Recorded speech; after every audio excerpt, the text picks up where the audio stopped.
มือนี้บ่มีอย่างไรจะมาปล่อยไอดีลักของตัวเองออกตัวละครมีครบทั้งหมดสกินมีทั้งหมด765สกินปล่อยออกในราคา45ล้านกีบหรือว่าประมาณ 71,000 บาทไอดีเกมตัวนี้เติมไปทั้งหมดเกือบ300ล้านกีบลิ้นมาหลายปีเติมซ้ำนี้ก็ถือว่าบ่หลายขายออกในราคาย่อมเยามีแพ็ครายสัปดาห์แถมให้และมีแคนของเฮาแถมให้เลยสำหรับใครที่ติดตามเฮามาก็น่าจะฮู้เนาะว่าเฮาเคยโพสต์ขายไปแล้ว1ห้องตอนนั้นโพสต์ขายไปประมาณ40ล้านกีบมีคนโอนมันจำแล้ว1ล้านกีบแล้วเขาเจ้าบ่เอาเฮาก็เลยว่าเติมอัดไปอีกจนมาฮอดปัจจุบันมี765สกินเพิ่มขึ้นมา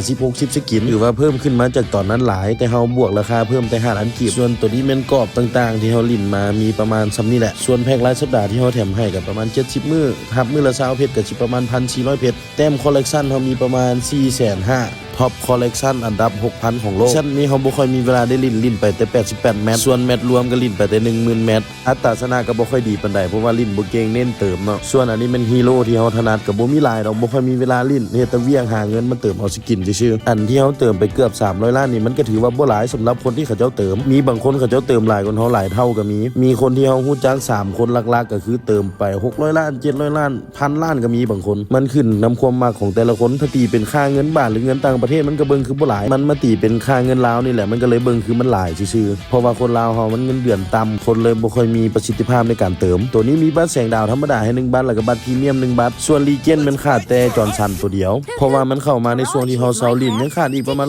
160แต้มก็ได้แล้วจอห์นสันใส่เพชรประมาณ 8,000 เพชรก็ได้แล้วส่วนตู้พวกอันนี้ต่างๆเฮาก็มีครบเกือบเบิดแล้วยังขาดแต่ตู้สกินบางตู้กัน1สกิน2สกินส่วนตู้ตัวนี้ขาดประมาณ30สกินถ้าเฮาเติมเอาเพชรอัดไปก็น่าจะประมาณ 10,000-20,000 เพชรกันได้เบิดทุกตู้ละแต่ว่าเฮาเซาลินแล้วเขาก็เลยบ่ได้เติมอัดเอาให้คนที่ซื้อไปเติมอัดเอาเองคนที่มีเงินซื้อเกมระดับนี้เขาเจ้ามีเงินเติมอัดเอาอยู่แล้วส่วนตู้ตัวนี้ก็ขาดอีก1สกินแล้วก็ตู้ตัวนี้อีก2สกินว่าง่ายๆคันขาดรวมทั้งหมดก็เติมเพชรไปประมาณ 3-40,000 เพชรก็ได้ทุกสกินในเกมที่มันมีวางขายส่วนตู้ตัวนี้เขามีครบไปแล้วถ้าเติมอัดเอาอีกประมาณ 40,000 เพชรก็น่าจะได้สกินมาอีก48สกินรวมกับสกินที่มีในตัวประมาณ765สกินก็พอดีสกินเป็น800สกินบวกส่วนตัวนี้กรอบเวลาเขาอยู่ในห้องต่างๆกับหมู่ส่วนตัวนี้เป็นเอฟเฟกต์เวลาเข้าเกมเขาสามารถกดโชว์เอฟเฟกต์ต่างๆได้ที่จริงเอฟเฟกต์ตัวนี้มันได้ตั้งแต่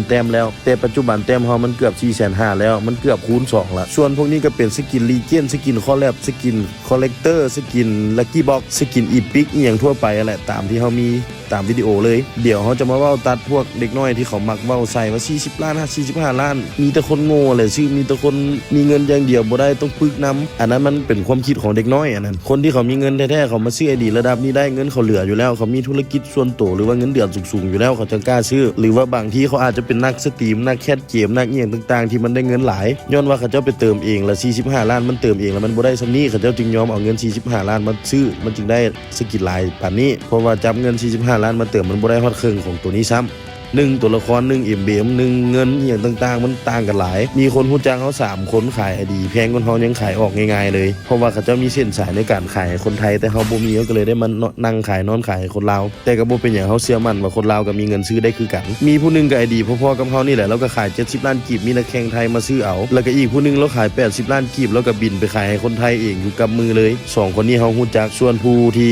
บินไปขายให้นักแข่งไทยเฮาแฮงฮู้จักดีเพราะว่าเราเคยสนับสนุนคลิปเฮาคลิปนึงแล้วก็มีอีกผู้นึงเรากำลังโพสต์ขาย 150,000 บาทแล้วผู้นั้นเราก็เติมไป 700-800 กว่าล้านละถ้าใครอยู่ในวงการเกมหรือว่าอยู่ในวงการเติมเกมก็น่าจะฮู้เราดีเพราะว่าเรามีเว็บเติมเกมเราโพสต์ขาย 150,000 บาทไอดีเราก็โหดกว่าเฮาหน่อยนึงแต่เขาเจ้าก็ขายได้ผู้ไอดี70ล้านกับพอๆกับเฮาแต่เราก็ยังขายได้ส่วนอีกผู้80ล้านที่เราบินไปขายก็สูงกว่าเฮาหน่อยนึงเราก็ขายได้สบายคือกันบ่มั่นใจว่า80ล้านหรือ100กว่าล้านเฮาก็สับสนแน่หน่อยนึงส่วนผู้150,000 บาทก็สูงกว่าเฮาหน่อยนึงแต้มเรา500,000กว่าแต่ของเฮาขายออกเพียง45ล้านกีบหรือว่าประมาณ 70,000 บาทถูกกว่าของเขาเจ้าประมาณครึ่งนึงแต่ว่าสกินกับแต้มอีหยังต่างๆก็สูสีกับเขาเจ้าสำหรับไผว่าบ่คุ้มก็ลองไปศึกษาเบิ่งไอดีคนอื่นก่อนว่าแต้มพอๆกับเฮาเขาเจ้าขายเท่าใดสิบอกให้ฟังว่าขนาดพ่อค้าแม่ค้าเขาเจ้ายังมาขอต่อซื้อ25ล้าน30ล้านแล้วแสดงว่าเขาเจ้ามาขอซื้อ25ล้าน30ล้านเขาเจ้าก็ต้องไปขายเกินนั้นได้เขาเจ้าจึงไปต่อราคานั้นกับเฮาอันราคาเขาเจ้าต่อนี่ตั้งแต่เฮามีสกิน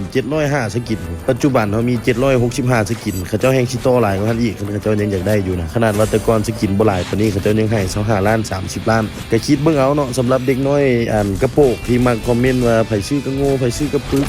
มีเงินอย่างเดียวบ่ได้ต้องฝึกนำอหย่างประมาณนั้นอันนี้บ่ได้เว้าประชดกับประชดนั่นแหละเพราะว่าอยากให้ฮู้ว่าโลกนี้มันบ่ได้มีเพียงพวกเจ้าคนที่เขามีกำลังซื้อกำลังเติมเขาเจ้าก็มีหลายสามารถมาเบิ่งตัวจริงได้อยู่ห้านเฮาห้านคอมพิวเตอร์มีแต่บอลจำหน่ายคอมพิวเตอร์พิมพ์ไปใน Google Map มันก็บอกตำแหน่งมาหาเฮาเลยห้านอยู่บ้านหัวขัวเมืองนาเซทองแขงนครหลวงเวียงจันทน์หรือว่าถ้ามาตอนห้านเฮาปิดก็มาหาเฮาอยู่บ้านก็ได้บ้านนาซับเมืองนาเซทองแขงนครหลวงเวียงจันทน์สนใจติดต่อหาเบอร์